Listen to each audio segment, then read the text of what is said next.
Yo, what's going on guys? Arekkz here, welcome back to another Division video, and in today's video we are once again back talking about patch 1.7.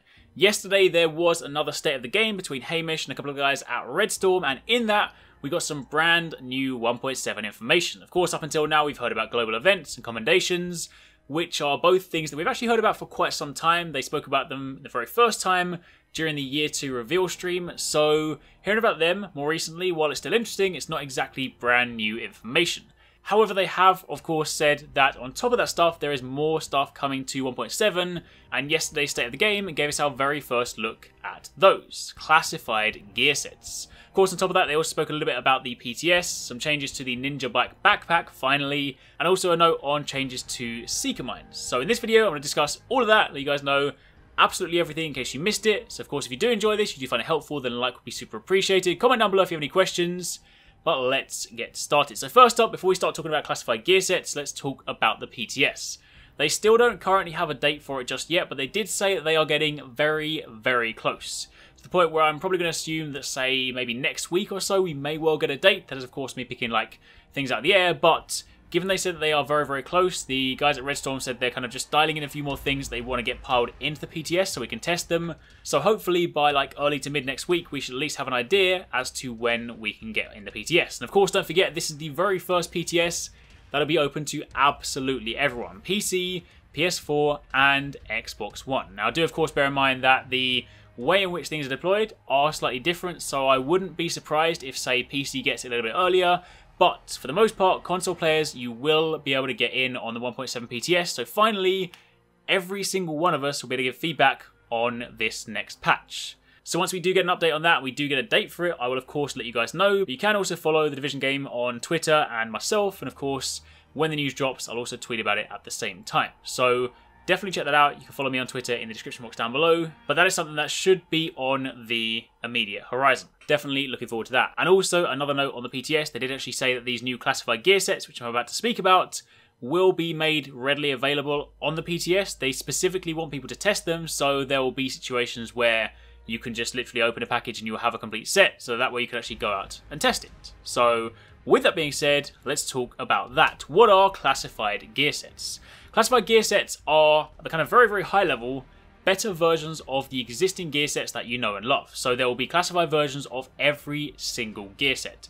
Classified Alpha Bridge, classified Final Measure, classified Striker, Sentry, Firecrest, Lone Star, you name it. If you can name a gear set, there will be, at some point, a classified version of that. Now, the idea behind these, they give you a new level to grind for. These are like the new rare things that are kind of above gear sets. They're still coloured the same, so they will still be green in colour. But you will notice both in the world when they drop, and of course when you also have them equipped in your inventory, you will notice the difference between them. But the main reason behind these is that the classified gear sets will now add 5 and 6 piece gear set bonuses to these gear sets. So up until now, gear sets have 4 piece bonuses. So there's never really a reason to wear more than 4 pieces. In fact, you're probably wasting your time if you wear all 6. So typically you then slot in, say, an exotic item like Barrett's chest piece, or I don't know, something like Savage Gloves or a Reckless chest piece, something like that. Basically, something to fill those other 2 slots. Or it could just be another 2 gear pieces to give you another 2 piece bonus. The point is, you never run 6 pieces of the same gear set, because unless you want to just do it because it looks cool, there's not really any kind of bonus associated with it. And as such, you're typically doing yourself a disservice by doing this. However, with the classified gear sets, there will now be 5 and 6 piece bonuses, so there will actually be, for the first time ever, a reason to spec fully into a particular gear set.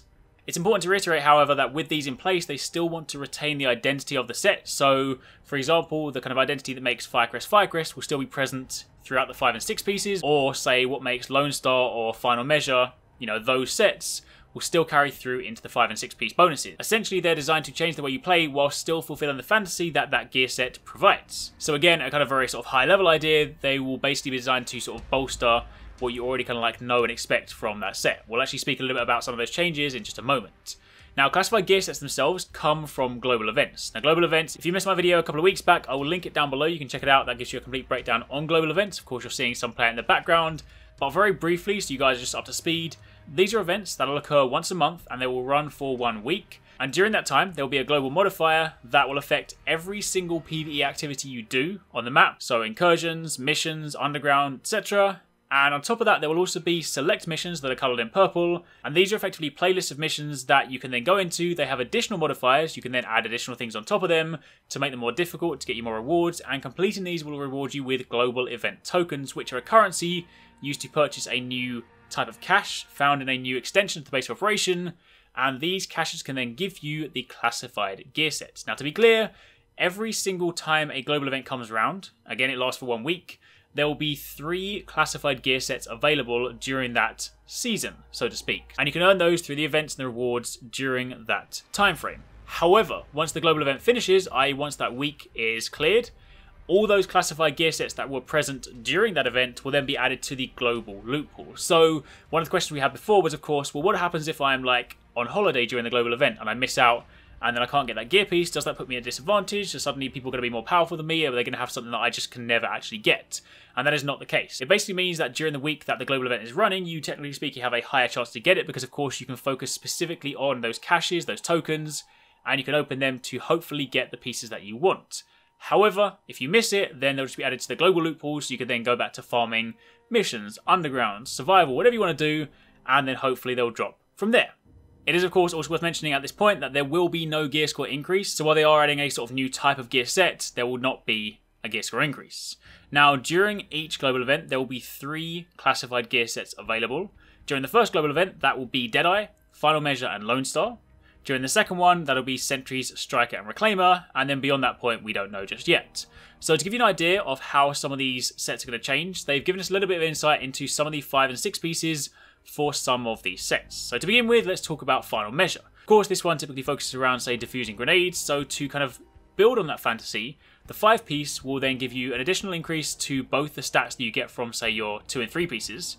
However, on top of that, you and your team will now get a buff based on the type of grenade that you defuse. So to give you an example, if you defuse an EMP, it'll give you a skill power increase. If you defuse an incendiary grenade, it gives you a weapon damage increase. If you defuse a flashbang, it'll give you an armor increase. So of course, this is going to be very, very useful in PvP encounters to basically try and combat the grenade spam. If someone throws a grenade at you and you stand there and you defuse it and your whole team are nearby, let's say you defuse an incendiary grenade, then suddenly you've all, like your entire team nearby you, suddenly have a weapon damage increase so they can then push forward, do a lot more damage, and hopefully break through those lines. Same thing goes for if you get like an armor increase, you can just push through stuff. So that is essentially what they're doing with Final Measure. Of course, do bear in mind, all of these changes are going to go into the PTS first, so we'll test them out. If they're broken, we don't like them, there is of course scope to change them, but that is essentially what they're trying to do right now. Deadeye, as an example, they still want to kind of maintain how the set behaves because it is still a pretty unique, cool set, but they do want to address the current Deadeye meta. So what they're going to test out is that you're still going to maintain the 100% crit when you scope in, but only if you are behind cover. If you attempt to scope in whilst out of cover, that will then drop down to 60%. So again, it still behaves the same way, but hopefully it should shift the kind of the way that people play with it. It means if you do genuinely want to get that 100% crit, you are going to go and back up behind cover. Lone Star, as an example, they said the 6 piece, they want to make it so that you can sort of live out that Predator, like, hold down the fire button moment where you just feel OP.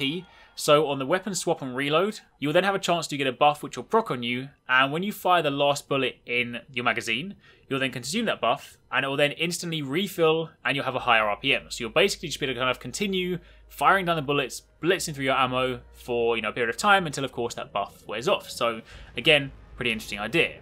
For Sentry, the 6 piece is said to allow you to basically put 6 marks on target instead, and after the 3rd mark, each additional mark has a chance to spread to nearby targets. They said this is actually only going to be a PvE one, because of course in PvP if you put that many headshots on someone they're probably going to be dead, but in PvE then you could just definitely sit there with like enemies grouped up, you can stack on 3 marks, and then when you stack on these subsequent marks, there's a chance for them to spread between nearby enemies. As for the Reclaimer, of course this focuses around the support stations, so there's a chance that you will proc a buff the second you drop your support station, and then in doing so, that will instantly refresh your cooldown. So the second that support station is destroyed, you can then put down another one immediately. So it's effectively like dual-wielding handbags. As for Striker, they aren't ready to talk about that just yet. They're still fine-tuning a few things in, so they didn't want to kind of talk about it on stream in case they got a few things wrong, but that is also going to be coming to the PTS. So those 6 sets will be testable in the PTS, and again, as mentioned, they are going to make it so they are easily accessible at a certain point during the PTS. So it'll be like kind of previously where you typically probably go to a vendor, they'll get you to buy a cache, you open it, and it then gives you the items you need. So that is a little bit of insight into the classified gear sets.